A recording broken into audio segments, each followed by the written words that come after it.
না, কিন্তু শেখ হাসিনা ওয়াজেদ তার রাজনৈতিক প্রতিদ্বন্দ্বীকে রাজনৈতিকভাবে ঘায়েল করতে না পেরে মামলার আশ্রয় নিয়ে জনাব তারেক রহমান সাহেবের ইমেজকে দেশে এবং আন্তর্জাতিক পরিমণ্ডলে প্রশ্নবিদ্ধ করার জন্য ট্রায়ালটা কন্টিনিউ করেন। আপনারা ইতিমধ্যে শুনেছেন যারা এই মামলার দণ্ডপ্রাপ্ত ছিলেন এবং আপিল করেছেন এবং যারা আপিল করেননি সবাইকে এই মামলা থেকে খালাস দেয়া হয়েছে। আমরা মহান আল্লাহ তাআলার দরবারে শুকরিয়া আদায় করছি, জনাব তারেক রহমান সাহেব আজকের এই রায়ের মাধ্যমে ন্যায় বিচার পেয়েছেন। আজকে প্রমাণিত হয়েছে রাজনৈতিক উদ্দেশ্যে জনাব তারেক রহমান সাহেবকে যে মামলায় সাজা দেওয়া হয়েছিল সেই মামলায় আইনগতভাবে মোকাবেলার মাধ্যমে তিনি আজকে বেকসুর খালাস পেয়েছেন। আমরা আরেকটা কথা একটু বলতে চাই, তা হলো প্রথমেই বলেছি গত 2 দশক যাবৎ এই 21শে আগস্টের মামলাটা বাংলাদেশের রাজনীতিতে ডমিনেট করেছিল এবং সম্পূর্ণভাবে শেখ হাসিনা এবং আওয়ামী লীগের নেতাদের প্রপাগান্ডার শিকার হয়েছিলেন জনাব তারেক রহমান সাহেব। আজকে আমরা এবং দেশবাসী জাতি মনে করেন আমরা সকলেই আজকে ন্যায় বিচার পেয়েছি। তারেক রহমান সাহেবের নামটা এসেছিল, আপনারা জানেন 4টা চার্জশিট দেওয়া হয়েছিল, 3টা চার্জশিট, ইভেন 111 সময় একটা চার্জশিট দেওয়া হয়েছিল, সেই চার্জশিটে তারেক রহমান সাহেবের নাম ছিল না। শেখ হাসিনা ওয়াজেদ যখন ক্ষমতায় আসলেন তখন আব্দুল কাহার আকন্দকে নিয়োগ করে 4র্থ চার্জশিট দেন, সেই চার্জশিটে জনাব তারেক রহমান সাহেবকে রাজনৈতিক উদ্দেশ্যে এই মামলায় ইনক্লুড করা হয়। আজকে আমি বলছি, আজকে মহামান্য আদালত 4র্থ এবং মুফতি হান্নানের 2য় স্বীকারোক্তিমূলক জবানবন্দির ভিত্তিতে যে চার্জশিটটা দেওয়া হয় সেই চার্জশিটটা আইন বহির্ভূত ছিল। সিআরপিসি এবং এভিডেন্স অ্যাক্টে এই চার্জশিটের কোনো আইনগত ভিত্তি নাই, তাই এই চার্জশিটে যারা অন্তর্ভুক্ত ছিল তারা এই মামলা থেকে খালাস পেয়েছেন। আমি বলছি আমি বলবো নাকি জঙ্গলে বলবে?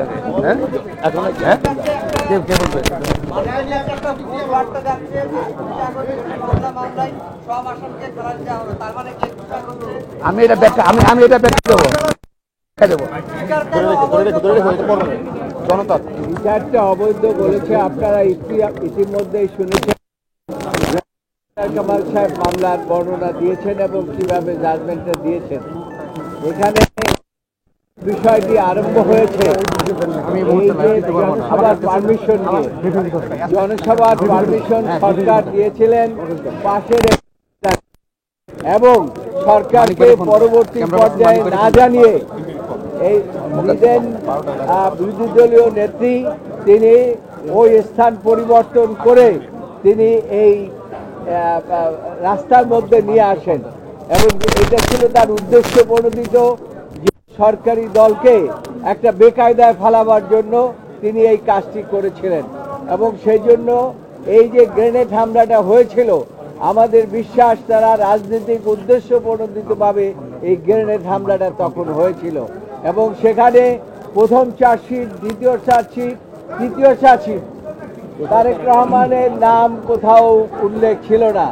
সাবসিকুয়েন্টলি তারেক রহমানকে আব্দুল কাহার আকনকে দিয়ে এই মামলার মধ্যে সম্পৃক্ত করে এবং সম্পৃক্ত করে তাকে এই মামলায় সাজা দেওয়ার ব্যবস্থা করে।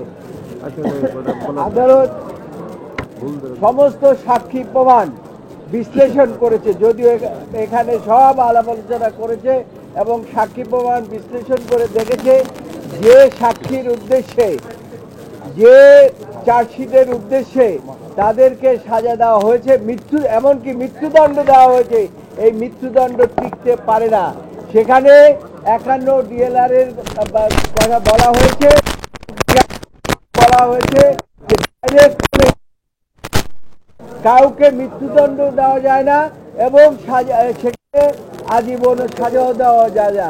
সেই সমস্ত দিক বিচার বিশ্লেষণ করে আদালত মনে করেছে যে এই মামলায় যারা আপিল করেছে এবং যারা আপিল করতে পারে নাই দেওয়া এবং সেই জন্যই আজকে 21 হামলা যে মামলাটিকে সারা বছর সরকার ব্যবহার করেছে রাজনৈতিক উদ্দেশ্য প্রণোদিত ভাবে।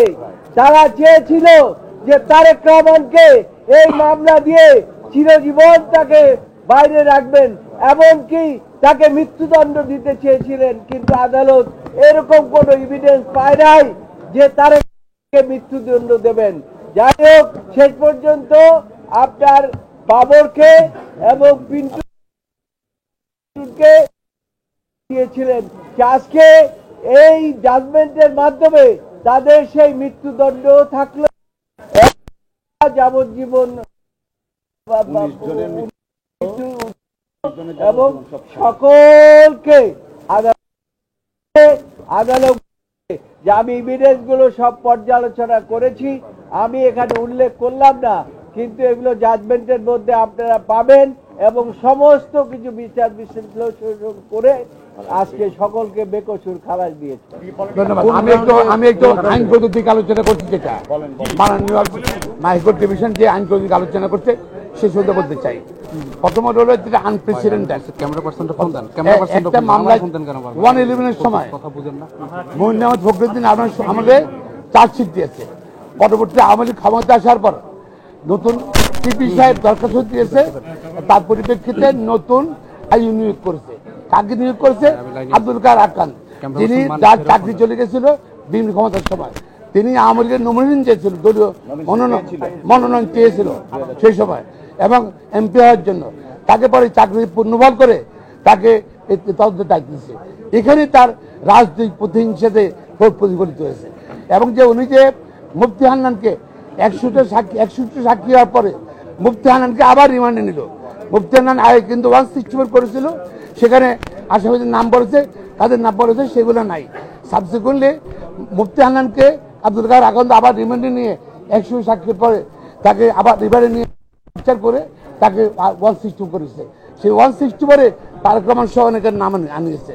পরবর্তীতে মুফতি হান্নান কোর্টে গিয়ে বলছে, কোর্টে বলছে দেখেন আমার পা দেখেন সামনে ঘুরিয়ে ফেলছে আমার, শুধু আমি তারেক রহমান চিনব না। এবং সেটা প্রপারলি নেওয়া হয়নি, আইন অনুযায়ী নেওয়ার সেটা নেওয়া হয়নি। এছাড়াও আদালত আমাদের সুপ্রিম কোর্ট হাইকোর্ট ডিভিশন প্রতিবেদন করতে 50,000 লোক ছিল, একজন সাক্ষীও বলে নাই যে ষড়যন্ত্র হয়েছে হচ্ছে সেই ষড়যন্ত্রকে প্রমাণিত করছে।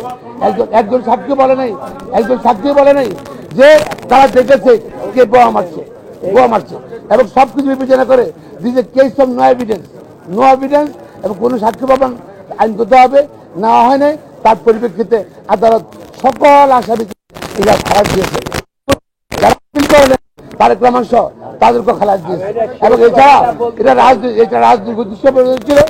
সরকার আমার সহকর্মীরা সরকার রাজনৈতিক উদ্দেশ্যে এই যে এই রাজনৈতিকভাবে এটা বিচার করেছে বলে আজকে আইন কানুন সাক্ষ্য আইন কোনো কিছু ফলো করে নাই। এই জন্য আদালত আমরা ন্যায় বিচার পেয়েছি। সরকারের মূল উদ্দেশ্য ছিল দুইটা, একটা ছিল তো রাজনৈতিক